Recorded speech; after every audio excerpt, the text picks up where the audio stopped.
ഈ വിഷയവും ഇവര് വല്ലാതെ ആളുകളെ പ്രയാസപ്പെടുത്താൻ ഉപയോഗിക്കുന്ന ഒരു കാര്യമാണ്. അഥവാ ജനാധിപത്യ രാജ്യത്ത് നമ്മുടെ നാട്ടിലുള്ള ജനാധിപത്യം അത് അംഗീകരിക്കാൻ പറ്റുമോ, അത് അങ്ങനെയല്ലേ ഇങ്ങനെയല്ലേ എന്നൊക്കെ ചോദിച്ചിട്ട് ആളുകളെ പ്രബോധനത്തിൽ നിന്ന് തടയാൻ ഇവരെന്ത് ചെയ്യും, പണിയെടുക്കും. അപ്പോ ഇത്തരം വിഷയങ്ങളെ സംബന്ധിച്ച് അവർക്ക് വേണ്ട ഒരു ധാരണയില്ല, അടച്ചാക്ഷേപിക്കുക എന്നല്ലാതെ വേറെ ഒരു ധാരണയില്ല. ജനാധിപത്യം എന്ന നമ്മുടെ നാട്ടിലെ വ്യവസ്ഥ ഏതെങ്കിലും ഒരു തെറ്റിൽ നമ്മളെ തളച്ചിടാനുള്ളതല്ല എന്നുറപ്പാണ്. കാരണം നമ്മുടെ രാജ്യത്തിന്റെ ഭരണഘടന ഓരോരുത്തർക്കും ഇഷ്ടമുള്ള മതം അത് അനുസരിച്ച് അത് ഉൾക്കൊണ്ട് അത് പ്രചരിപ്പിച്ച് ജീവിക്കാൻ സ്വാതന്ത്ര്യം തന്നൊരു ഭരണഘടനയാണ്. മറ്റു പല രാജ്യങ്ങളെയും പോലെയല്ല. മറ്റു പല രാജ്യങ്ങളിലുള്ളത് എന്താണ്, അവര് മുന്നോട്ട് വെക്കുന്ന ആശയവും കാര്യങ്ങളും അനുസരിച്ച് ജീവിക്കാവൂ, അവരെ നിയമങ്ങൾ എന്താണോ അതനുസരിച്ച് ജീവിക്കാവൂ എന്നാണ്.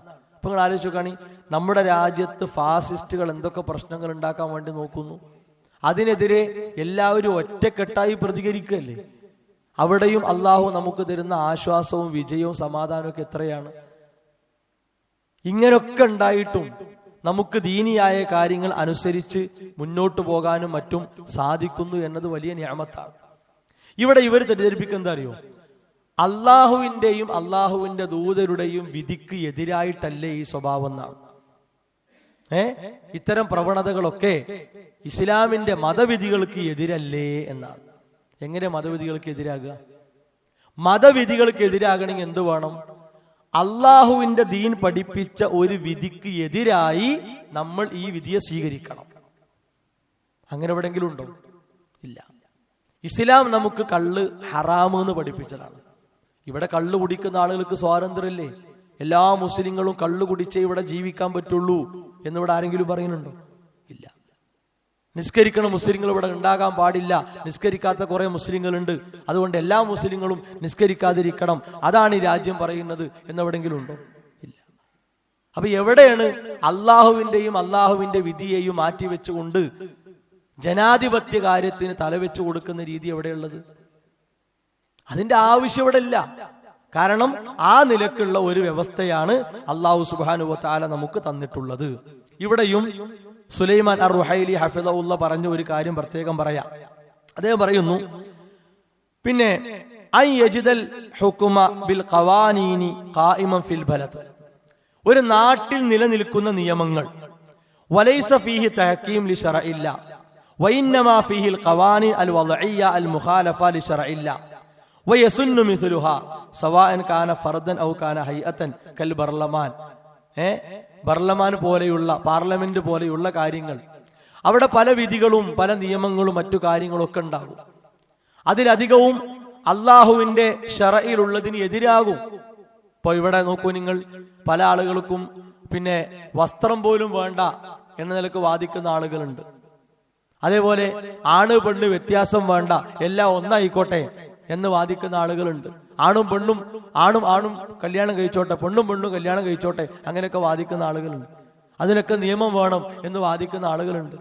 അപ്പൊ അങ്ങനെയൊക്കെയുള്ള ഒരു നാട്ടിൽ നമ്മൾ ജീവിക്കുന്നു, എന്നിട്ടും നമുക്ക് നമ്മുടെ ദീൻ അനുസരിച്ച് ജീവിക്കാൻ സാധിക്കുന്നു, നമുക്ക് നമ്മുടെ ദീൻ കൊണ്ടു നടക്കാൻ സാധിക്കുന്നു, അത് പരസ്യമായി പറയാനും മറ്റും സാധിക്കുന്നു. ഫഹാദ ഫീഹി ഹുവ തഫ്സീലു ഫിൽ ഹുക്മി ബിഗൈരി മാ അൻസലല്ലാഹ് യുൻദറു ഫി ഹാലിഹി. അത് ഒരവസ്ഥക്കനുസരിച്ച് എന്താണ് ഓരോ നാടിന്റെയും അവസ്ഥ എന്ന് നോക്കിയിട്ട് എന്ത് ചെയ്യാൻ പറ്റുള്ളൂ, അത് പറയാൻ പറ്റുള്ളൂ. അപ്പൊ നമ്മൾ ജീവിക്കുന്ന ജനാധിപത്യ നാട് എന്ന് പറഞ്ഞാൽ അള്ളാഹുവിന്റെ ദീനിന് എതിരായി നമ്മളൊക്കെ മാറണം എന്ന് പറയുന്നതോ ആ നിലക്ക് നിർബന്ധിക്കുന്നതോ ആയ ഒന്നല്ല. പിന്നെന്തിനാണ് നമ്മളെ നേരെ അങ്ങനത്തെ ഒരു ആരോപണം കൊണ്ടു നടക്കുന്നത്? എന്നാൽ ഇത്തരം ആളുകൾക്ക് ഇതൊന്നൊരു പ്രശ്നമല്ല. അവർക്ക് തോന്നിയ പോലെ പലതും വിളിച്ചു പറയുന്നു, കാണിക്കുന്നു. ഒരാൾ പറഞ്ഞ അപ്പുറം വേറെ ആള് പറയുന്നു. എന്തൊക്കെ പ്രശ്നങ്ങൾ അവർ ചെയ്തുകൊണ്ടിരിക്കുന്നത്. പല ആളുകളും വോട്ട് പോലും ചെയ്യുന്നില്ല. മനസ്സിലാവുണ്ടോ? സ്കൂൾ കുട്ടികളെ പഠിപ്പിക്കണില്ല. കാരണം എന്താ? ഇത് പാട് പറ്റൂല, ഇസ്ലാമിനെതിരാണ്. എങ്ങനെ ഇസ്ലാമിനെതിരാകുന്നു? അത് തെളിയിക്കാൻ അവരെ കൊണ്ട് സാധ്യമല്ല. അപ്പൊ അങ്ങനെ ആളുകൾക്കിടയിൽ ഓരോന്ന് പറഞ്ഞ് പരത്തുക എന്നല്ലാതെ വേറൊന്നും. ഇപ്പോ ഷെയ്ഖ് നാസിർ സഅദി റഹിമഹുല്ലാ സൂറത്ത് യൂസുഫ് നബി അലൈഹിസ്സലാമിന്റെ ചരിത്രവുമായി ബന്ധപ്പെട്ട് വന്ന സ്ഥലത്ത് അവിടെ ഡെമോക്രസി പ്രത്യേകം എടുത്ത് പറയുന്നുണ്ട്. ഷെയ്ഖ് നാസിർ റഹിമഹുല്ലാ ആധുനിക പണ്ഡിതനാണ്. അപ്പൊ ഒരു നാട്ടിൽ കൃത്യമായ ഒരു സുരക്ഷിതത്വം, ഒരു സമാധാനമൊക്കെ ഉണ്ടെങ്കിൽ അതിന്റെ കാര്യക്ഷമമായ കാര്യത്തിലാണ് ഇടപെടേണ്ടത്. അതിന്റെ കാര്യത്തിൽ ഇടപെടണം. എന്തുകൊണ്ട്? അവരിലൂടെ ഇസ്ലാമിന് ഗുണം കിട്ടുന്നുണ്ട്. അവരിലൂടെ ഇസ്ലാമിന്റെ വളർച്ചക്ക് പല വഴികളും തെളിഞ്ഞു കിട്ടുന്നുണ്ട് എന്ന് വരെ ഈ വിഷയത്തിൽ ഇടപെട്ട് പണ്ഡിതന്മാർ പറഞ്ഞിട്ടുണ്ട്. എന്നാൽ ചില പണ്ഡിതന്മാർ അത് പാടില്ല എന്ന് പറഞ്ഞു. അത് എന്തിന്റെ അടിസ്ഥാനത്തിലാണ്? അവരിലേക്ക് വന്ന ചോദ്യങ്ങൾ അത്തരം രാജ്യങ്ങളെ പറ്റിയാണ്, അത്തരം നാടുകളെ പറ്റിയാണ്. അതെടുത്തിട്ട് എന്ത് ചെയ്യാൻ പാടില്ല? നമ്മുടെ നാട്ടിലേക്ക് എടുത്തു കൂട്ടാൻ പാടില്ല. ഇതാണ് ഇത്തരം പ്രചരണങ്ങളുമായി ബന്ധപ്പെട്ട് നമ്മൾ മനസ്സിലാക്കേണ്ടത്. അതും എന്തല്ല, വസ്തുതാപരമല്ല. ഇതുവരെ അത് തെളിയിക്കാൻ അവർക്ക് സാധിച്ചിട്ടില്ല.